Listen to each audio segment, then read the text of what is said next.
एक समय की बात है, महात्मा बुद्ध अपने शिष्यों के साथ मगध आए हुए थे। वहाँ एक चंदौसा नाम का मुची गांव के बाहर अपनी कुटिया बनाकर रहता था। उसके परिवार में उसकी पत्नी और 4 बच्चे रहा करते थे। चंदौसा की कुटिया के बाहर एक बड़ा सा तालाब था, जिसमें बरसात का पानी जमा हुआ करता था। चंदौसा सवेरे उठकर जब तालाब पर गया तो उसे एक कमल का पुष्प दिखाई दिया, जो दिव्य था।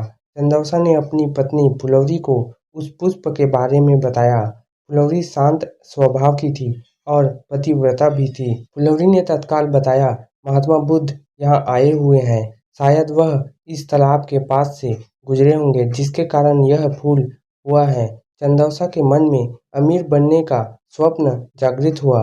वह झटपट तालाब में कूद गया और उस पुष्प को तोड़कर ले आया और अपनी पत्नी से आगे की रणनीति बनाता है। मैं यह पुष्प राजा को देकर इसके बदले ढेर सारा मूल्य प्राप्त करूंगा और हम लोग अपना जीवन आराम से व्यतीत करेंगे। फुलौरी कहती है, यह तो अच्छी बात है। यह पुष्प हमारे किस काम का? यह राजा को ही दे आइए। चंदौसा कहता है, ठीक है, मैं शीघ्र ही लौट कर आता हूँ। कहते हुए वह राजमहल की ओर तेज कदमों से निकल पड़ा। रास्ते में चंदौसा को तेज कदमों से जाते हुए एक व्यापारी देख लेता है। उसके हाथों में दिव्य पुष्प देखकर व्यापारी के मन में उस पुष्प को प्राप्त करने की अभिलाषा जागृत होती है। व्यापारी आवाज देकर चंदौसा को बुलाता है और उस पुष्प का मूल्य पूछता है। व्यापारी उस पुष्प का मूल्य 2 स्वर्ण मुद्रा देने को तैयार हो जाता है, किंतु अंत समय में चंदौसा यह सोचता है, व्यापारी इस पुष्प का मूल्य 2 स्वर्ण मुद्रा दे रहा है तो राजा अवश्य ही इसके अधिक मूल्य देगा। व्यापारी को ना करते हुए वह राजमहल की ओर दौड़ता हुआ निकल गया। राह में राजा रत्नेश आते दिखाई दिए। चंदौसा ने उस पुष्प को राजा को दिखाया। राजा उस पुष्प का मूल्य 5 स्वर्ण मुद्रा देने को शीघ्र तैयार हो गए।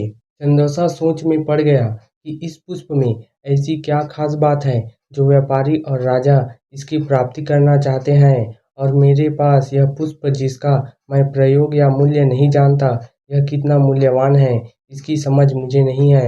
एकाएक चंदौसा के दिमाग में सी कौंध जाती है।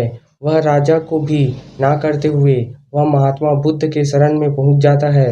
महात्मा बुद्ध के चरणों में गिरकर वह पुष्प उन्हें समर्पित कर देता है और अपने शरण में संरक्षण मांगता है।